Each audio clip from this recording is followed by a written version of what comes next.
नमस्कार दोस्तों, आप सभी का आरके वेल्थ टेल्स में स्वागत है। दोस्तों, आप हर दिन काम करते हो, सुबह जल्दी उठते हो और ट्रैफिक झेलते हो, पूरा दिन मेहनत करते हो। फिर भी महीने के आखिरी में वही फीलिंग क्यों आती है, यार पैसा आता है और कहाँ जाता है। सैलरी आती है तो एक सेकेंड के लिए खुशी मिलती है और फिर ईएमआई, किराया, बिल्स, अचानक खर्च। 10 से 15 दिन बाद अकाउंट ऑलमोस्ट खाली। क्या कभी सोचा है कहीं प्रॉब्लम कम कमाने की नहीं बल्कि पैसे को हैंडल करने की होती है। आज जो कहानी आप सुनने वाले हो वो आपको एक अनकंफर्टेबल सच दिखाएगी और शायद आपका फाइनेंशियल फ्यूचर बदल दे। 3 दोस्त थे, सौरभ, दीपक और इमरान। एक छोटे से शहर से निकले बड़े सपनों के साथ। उसके घर में हमेशा एक बात सुनने को मिलती थी, बस एक छोटी नौकरी लग जाए और जिंदगी सेट हो जाएगी। तीनों ने पढ़ाई की, डिग्री ली और आखिरकार दिल्ली में जॉब मिल गई। पहली बार बड़े शहर की जिंदगी, भीड़, कंपटीशन, तेज रफ्तार, लेकिन एक्साइटमेंट भी उतना ही ज़्यादा। तीनों एक छोटे से कमरे में बैठकर फ्यूचर की बातें करते थे। एक दिन इतना पैसा होगा कि टेंशन खत्म हो जाएगी, लेकिन किसी ने यह नहीं सोचा था कि पैसा सिर्फ कमाने से नहीं, संभालने से बढ़ता है। सौरभ बोला, लाइफ एंजॉय करने के लिए होती है, बाद में देखेंगे। और दीपक बोला, पहले बेस स्ट्रांग बनानी है, फिर आराम। और इमरान बोला, पहले सिस्टम बनाओ, पैसा अपने आप आने लगेगा। तीनों ने शुरुआत सेम किया, सैलरी सेम है, लेकिन सोच अलग। और यहीं से आगे सब बदलने वाला था। सौरभ की पहली सैलरी 28,000 रुपये आई। उसने घर पर कॉल किया, माँ को बोला, माँ अब मैं कमाने लगा। उसे लगा मैं अब इंडिपेंडेंट हूँ, अब जिंदगी अपनी है। पहले 1 महीने में उसने खुद को रिवॉर्ड देना शुरू किया। नया स्मार्टफोन लिया, ईएमआई पर, ब्रांडेड कपड़े, हर वीकेंड बाहर खाना और दोस्तों के साथ बाहर घूमना। हर बार खरीदने के बाद उसे फील होता मैं ग्रो कर रहा हूँ, लेकिन धीरे धीरे ये रिवॉर्ड हैबिट बन गई। फिर उसने सोचा थोड़ा अच्छा रूम ले लेता हूँ और रेंट बढ़ गया। फिर उसने सोचा सबके पास बाइक है, कार है, मेरे पास क्यों नहीं। उसने बाइक ईएमआई पर ले ली और ईएमआई बढ़ गई। अब सिचुएशन क्या थी? सैलरी आती थी और पहले ही दिन फिक्स खर्च निकल जाता था। फिर आया सबसे डेंजर फेज, क्रेडिट का। अभी स्वैप कर लो, अगले महीने भर देंगे, और यही साइकिल रिपीट होने लगा।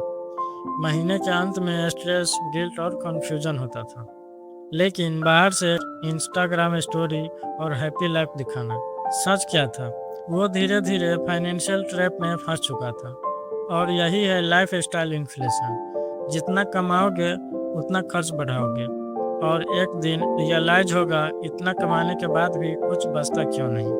अब दूसरी तरफ दीपक, उसने खुद से एक सिंपल सवाल पूछा, क्या मैं 10 साल बाद भी यही लाइफ जीना चाहता हूँ? उसका जवाब था नहीं। उसने क्या किया? पहले शेयर रूम में रहा, खर्च लिमिटेड किया, अननेसेसरी चीज़ें अवॉइड की। दोस्त मजाक उड़ाते थे, इतना कंजूस क्यों है? लेकिन दीपक को पता था मैं आज सेक्रीफाई कर रहा हूँ ताकि फ्यूचर सिक्योर हो। उसने रिसर्च शुरू किया, कहाँ डेवलपमेंट हो रहा है, कहाँ फ्यूचर ग्रोथ है और कहाँ डिमांड आने वाली है। और उसने सिटी के बाहर एक छोटा सा प्लॉट लिया।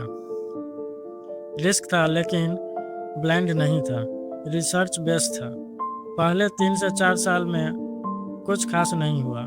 दोस्तों ने बोला देख कुछ नहीं मिला, लेकिन दीपक पैनिक नहीं हुआ।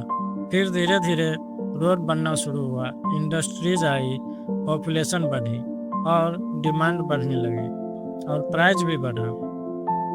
कुछ सालों में उसका इन्वेस्टमेंट मल्टीप्लाई हो गया, और सबसे इम्पोर्टेंट, उसने प्रॉफिट को कहीं खर्च नहीं किया, उस प्रॉफिट को फिर से इन्वेस्ट किया। यहीं से गेम चेंज हुआ।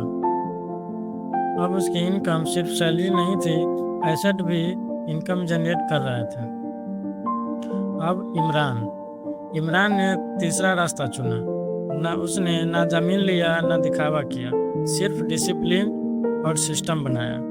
उसने सबसे पहले रूल बनाया, सैलरी आते ही इन्वेस्टमेंट होगा, बाकी खर्च बाद में देखेंगे। हर महीने एसआईपी शुरू किया फिक्स्ड अमाउंट से।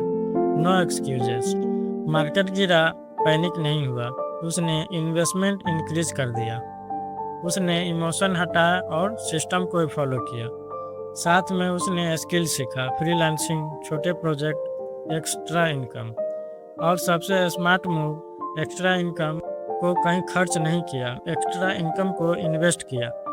धीरे धीरे उसका पोर्टफोलियो ग्रो होने लगा। पहले साल कुछ खास नहीं, तीसरे साल थोड़ा डिफरेंस, 5वें साल नोटिसेबल चेंज और 10वें साल गेम बदल गया। अब उसकी इन्वेस्टमेंट इनकम उसके बेसिक खर्च कवर कर रहा था। अब वो जॉब इसलिए कर रहा था क्योंकि उसे पसंद है, ना कि इसलिए क्योंकि करना पड़ रहा है। अब सबसे इम्पोर्टेंट कॉन्सेप्ट, कंपाउंडिंग। शुरुआत में ग्रोथ स्लो होती है, इतना स्लो कि लगे कुछ नहीं हो रहा, और यहीं लोग हार मान जाते हैं। लेकिन जो टिके रहते हैं उसके लिए एक पॉइंट के बाद ग्रोथ तेज हो जाती है और फिर पैसा खुद पैसा बनाने लगता है, और इसी को कहा जाता है कंपाउंडिंग। और यही वो मोमेंट है जहाँ गेम बदलता है। मान लो कोई 25 साल में शुरू करता है और कोई 35 साल में, सेम अमाउंट से, सेम डिसिप्लिन से, लेकिन रिजल्ट अलग होता है क्योंकि टाइम जितना ज़्यादा, कंपाउंडिंग उतना ही पावरफुल। कुछ साल बाद दीपक फाइनेंशियली स्टेबल था, इमरान ऑलमोस्ट फ्री था, और सौरभ अभी भी उसी साइकिल में फंसा था। फर्क कहाँ था? फर्क हैबिट का था, माइंडसेट का था, पेशेंस का था। दोस्तों, जिंदगी में सबसे बड़ा रिग्रेट क्या होता है पता है? काश मैंने पहले शुरू किया होता। आज जो डिसीजन लोगे वही अगले 10 से 15 साल डिफाइन करेगा। आप सौरभ बन सकते हो या दीपक बन सकते हो या इमरान, चॉइस आपकी है। अगर आप सच में चाहते हो पैसे की टेंशन खत्म हो, फ्यूचर सिक्योर हो और पैसे आपके लिए काम करें, तो नीचे कमेंट करो आई एम रेडी। और वीडियो पसंद आए तो लाइक और शेयर ज़रूर करिए, और ऐसे रियल कंटेंट के लिए चैनल को अभी सब्सक्राइब करिए, क्योंकि यहाँ हम मोटिवेशन नहीं, मनी का रियल गेम सिखाते हैं। तो दोस्तों, अब मिलते हैं अगले वीडियो में।